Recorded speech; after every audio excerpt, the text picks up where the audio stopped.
Okusinziira kwa lipoota ya kaliisoliiso wa gavumenti, eggwanga lino lifiirwa obuse bwa ssente za kuno 9 mu bikolwa by'obuli bw'enguzi.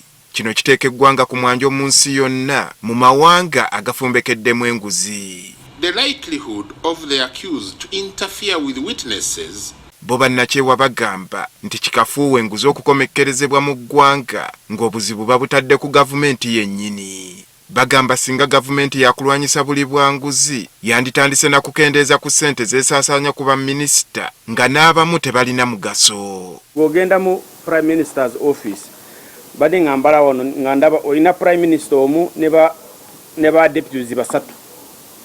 Oteekako Minister ne State Minister wa disaster, oteekako State Minister wa Ateso, Bosoga, Ruwero ne Northern Uganda. Prime Minister's office. Kati bwangu yagala kutandika rationalization. Kankubulira amazima nti bana abantu bonna boolaba balinga 9 bano bonna.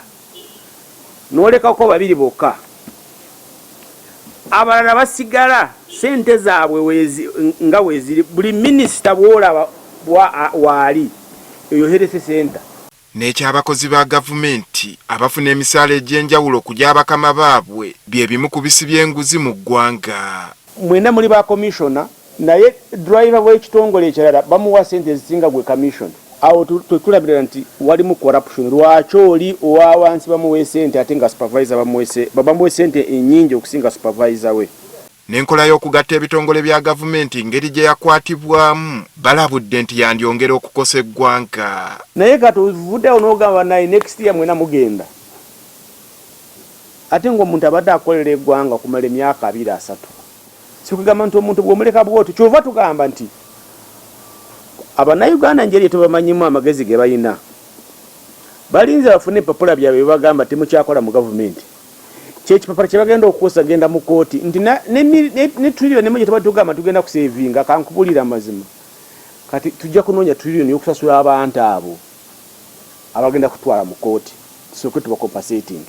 Ababaka ba Parliament nabo batunuuliddwa ng'abakoze ekyamaanyi okuyitimusa obuli bw'enguzi. Nayiwa omusimbi mungi, nayiwa sente ezisoba mu bukadde 8.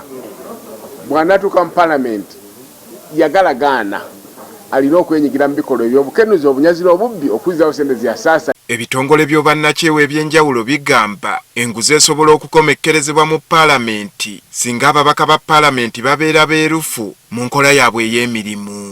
Ojja kwesanga nga amabago mangi agajja mu Parliament gagenda naddala aga gakwata ku business gagenda okuyitamu nga ababaka badde bagakolako balina ekyoja mu miro kingi kye balidde. Nga beegattidde wamu bawanjagidde bannayuganda basitukiremu mu kulwanyisa obuli bw'enguzi. Twagalera okukoowola eggwanga okutwegattako nga tukabirira gavumenti etegeere nti omuwi w'omusolo bw'aba nga ssente ye ebbiddwa omuntu oyo alina okuliwa n'omuntu ali ebweru n'akitegeera nti okulya enguzi kubi. Bano mu nteekateeka y'olunaku lw'okulwanyisa enguzi mu nsi yonna baliko enteekateeka ze bavuddeyo nazo ezigendereddwamu okulaba ng'enguzi erwanyisibwa mu ggwanga.